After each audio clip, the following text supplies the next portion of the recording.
So today I'm with a good friend, Peter Croza, an independent insurance adjuster. And normally, Peter, when I talk to you, you're in a different location. You look pretty relaxed. Are you at the beach? I am in Atlanta, and I just got off of Interstate 285, where they drive bumper to bumper at 85 miles per hour. Anybody that's been to Atlanta knows the incredible traffic that exists here in this town. So I am now safely parked, and I can remove my glasses, but I will leave my driving cap on. All right. And we have Harvey Cohen coming in. Hi there. Hey, Harvey. Harvey. Hello. We just started talking to Peter. I thought he was maybe driving to the beach or something. He's not. Probably. Look at that hat, man. You know he's going to the beach. I'm up in Atlanta. No beach here. Oh, okay. Just a lake. Big lake. Okay. A lot of traffic. Okay. So Peter, you're not at the beach. You're in Atlanta. And we have Harvey Cohen from Florida, where I get news from Florida. What's that? All kinds of COVID news. Oh, yeah, there's plenty of COVID news. Yeah, unfortunate, but glad to have you both here today. Thank you. We have our insurance adjuster and our insurance lawyer or attorney. Some good expertise here today. What I want to ask you guys about is an article we had in CleanFacts, and I did an interview with Kevin Jones. It's about an insurance claim in Tennessee, and the gist of the story, to remind you guys, is on April 12th, the tornado hit. And one house was affected. Well, a lot of houses were affected, but the one we're talking about was damaged. And it took weeks to get anything done. The insurance has been dragging their feet, and there's been issues getting the contractor started and all of these things. And they're still not in their house today. They're fighting about the drywall replacement, maybe some wood flooring issues. But this is pushing middle of August. So months have gone by. So just want to get your thoughts. I know you're not intimate with the case, but it's a problem, isn't it? Would you say? Put yourself in this poor couple's shoes, and what do you think?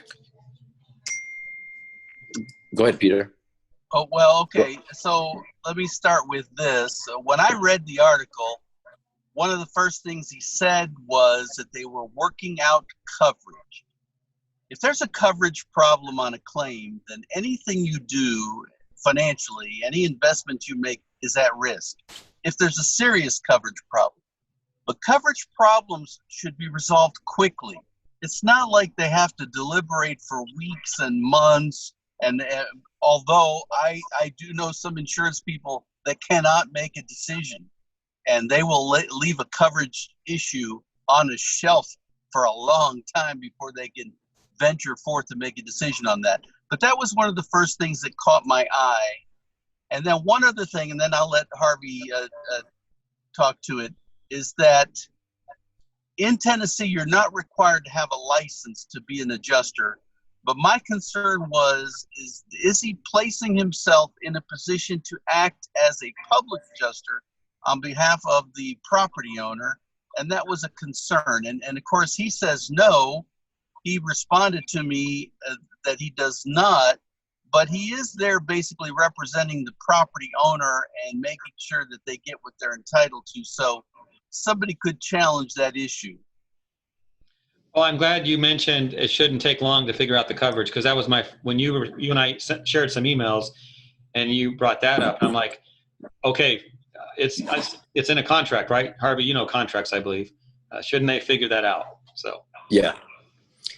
Well, right. That's their responsibility to make a coverage decision. And do you guys know if they made one in this case, or we don't know? They've been working. They finally got the work going. So I believe there's no issue with that. Yeah. Okay, if anything was paid at all, then there is coverage. If they paid anything.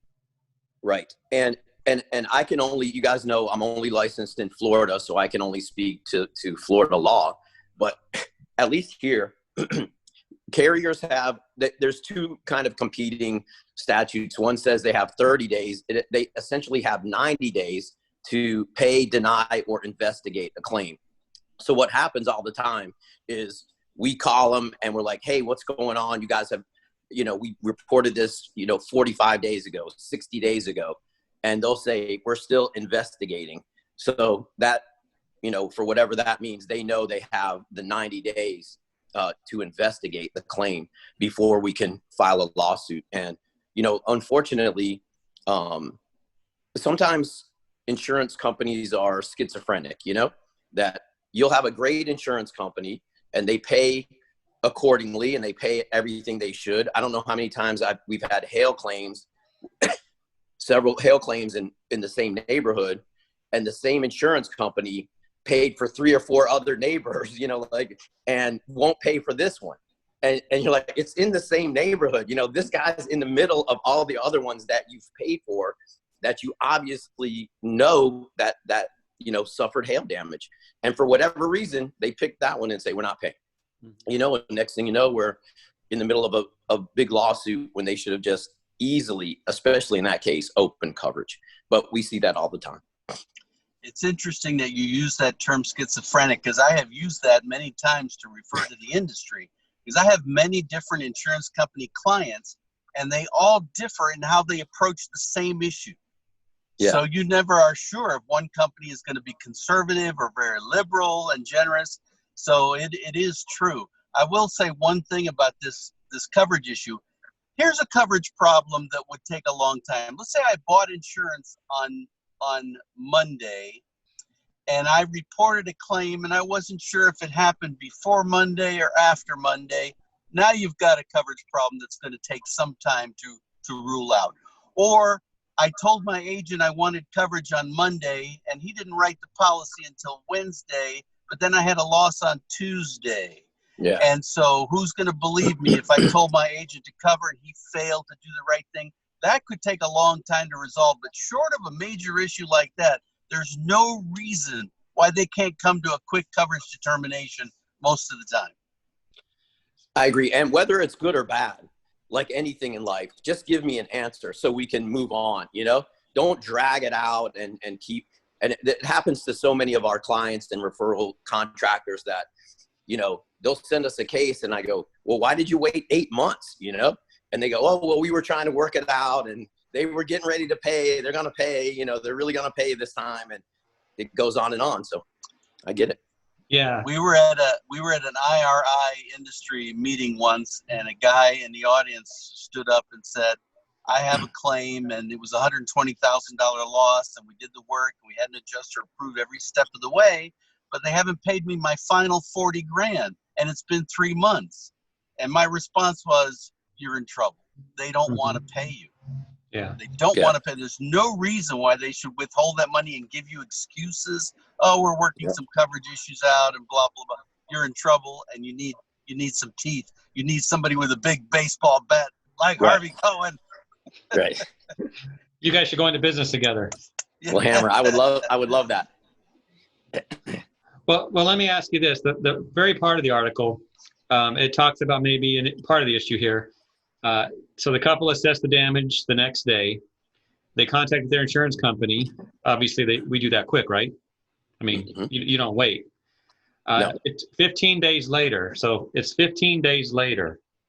A franchise restoration vendor was contacted by the insured's third-party administrator, TPA, that restorer was on site the next day. But it was 15 days. I loathe and detest third-party administrators, mostly for that reason. Right. I agree.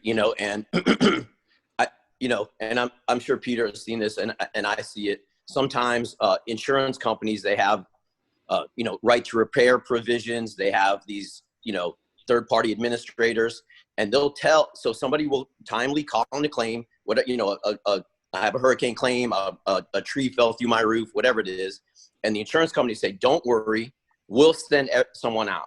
So then weeks go by, and they go, "Hey, nobody's here," and the insurance company, "Don't worry, we'll send someone out."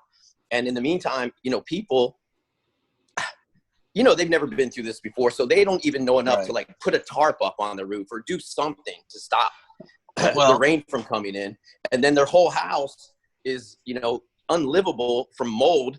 And then the insurance company goes, "Oh, well, you should have put a tarp on." Well, they were like, "No, well, you kept telling me, don't worry, somebody's coming out." And I've seen these go on months and months and months, for real. Great point, Harvey. So I'm the policy holder, and they're not coming out. I have a duty to mitigate. How do I document all that? What do I do? What does the policyholder do? And that's a great question. And I tell people this all the time. Whether or not the insurance company gives you money for your roof or whatever they do, you have a duty to mitigate the damages. So you need to take it upon yourself to go and find a contractor and do everything that you need to do to mitigate these damages. I see it a lot on large losses with commercial properties where, you know, the roofs are millions of dollars, and like a condo association, they don't have millions of dollars to go put on a new roof. And I tell them, look, you have to stop the bleeding. You know, whatever you do, you have to. Whether or not, it doesn't matter if the insurance company is playing fair and writing you a check and helping you, or if they delay the process for 2 years. It's you know, incumbent upon you to mitigate the damages. And that's a great point, Peter. And then Harvey, if they come back and say, I spent too much money to mitigate my own loss, what are you going to do for me? I'm going to make them pay, you know, if I can. And there's a big difference too. And this is what I tell my clients. I go, there's a difference between cost incurred and an estimate. You know, we can write up estimates. Who knows? Okay, well, this roof is $4 million, but is it really?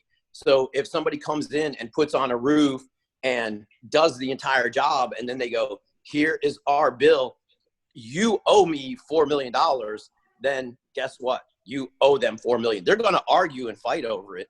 But that, you know, I think it just makes for a much stronger case when you have costs incurred rather than a simple estimate for services to be, rendered in the future. Mm-hmm. The story goes on and it mentions that the contractor was there But we're not saying here. Oh, I'm sorry. The contractor was on the job but didn't really get to work. They did all kinds of inspections. They applied product. It says finally on May 11th, the restorer was instructed to begin the drying process. That's a month later when they could start the process. Yeah, Is this a normal situation? No.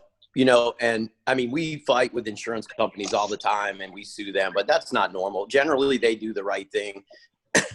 And even more, you know, and I'm speaking from my experience here in Florida, usually when you call in the claim, they might say you need to get someone out there right away. Or if they have vendors, third-party administrators, they'll say, we'll send somebody out. But it shouldn't take, 2 weeks or a month before someone begins the restoration process. And it's terrible, and obviously for health reasons and protecting your other belongings. I mean, you guys, I'm sure I've been in those houses before where as soon as you walk in, you can smell the mold, and then the mold, from one leak in the roof has really covered everything, and got into the furniture and the couch, and, it's disgusting. So it really can, ruin property, but more importantly, cause health issues. Yeah, the category of loss can change just because of the delay. Mm-hmm. All right, so I know we don't want to stay on here forever. We'll probably do this again as other stories come our way. But what's the solution? I mean, that's the bottom line. I've heard the comment about people haven't been through this. I think Harvey, you said that we haven't been through this. We don't understand, or maybe it was Peter. But most insurance companies, the agents or the adjusters, maybe they've never had a loss themselves. They don't understand. Well, I mean, obviously, you guys know what I'm going to say. They should seek legal advice. So, whether or not you sue them or do any of that, but just at least most attorneys that practice in this area, if you call them, they'll give you advice and help you along the way. The way that, for example, we do everything what's called contingency. So you don't have to write us a check out of your pocket. We handle the case and then hopefully get paid when we're successful. Mm-hmm. But, it's important, and I don't know how it works up there, but it's important that they seek legal advice. So that works on a case-by-case basis, but that doesn't fix the issue, does it? I mean, that's like a Band-Aid on a wound. Right. So we need Harvey to run for office. Yeah. Okay. Short of legal representation, bring in your agent. Your agent should act as an ombudsman on your behalf, and then be aware of what your duties are. And if you incur expense, as Harvey said, you're gonna have a stronger case against them for making you wait that long, and that you had to incur some expense to mitigate your damages, which the policy requires you to do. Yeah, so the homeowner or the insured and the contractor need to have that relationship, I imagine, to maybe help each other get through the process. Does that make sense? For sure. Yes. And you know, one other thing that I would add is if they have to do anything themselves where they call someone else out or do some emergency repairs themselves, they need to document the file, so to speak. You know, take pictures, make sure they keep the records, if they the proper documentation of everything. If they try to fix something, if they covered something up, if they pulled something away from the house, if they wrote a check for anything, if they hired services, make sure they keep all of that together. And it just makes the insurance, the adjuster's job easier, so they can see, okay, here are the things that you've done and that you should be reimbursed for. Another thing that that one case that I'm thinking about where they just kept telling these people for months and months that we're going to send somebody out. They also never told them you have ALE and you can move out of the house and stay in a something equivalent to your home until you fix this dangerous problem.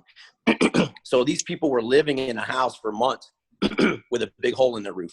Mm-hmm. And that should be the other thing. If they have to do repairs, document, and they need to call their insurance company and say, do I have additional living expenses so that if it gets bad, can I move out of this house while they do the repairs and then come back in? And there are companies that specialize in ALE, additional living expense, and they will help you. They know what's covered and what you're entitled to, and they'll actually help you do that because that's how they get paid. Yeah. Good information. Every restoration contractor should know this and provide that information to the client they're trying to work for. Yeah. Right. Yep. All right, guys. Well, I'm sure this story will evolve and we'll have other ones to talk about and we'll try to fix the industry. That sounds great. All right. All right. One case at a time. Okay. All right, I'm getting ready to get back on 285. I don't know if I would do that. I think you should stay home.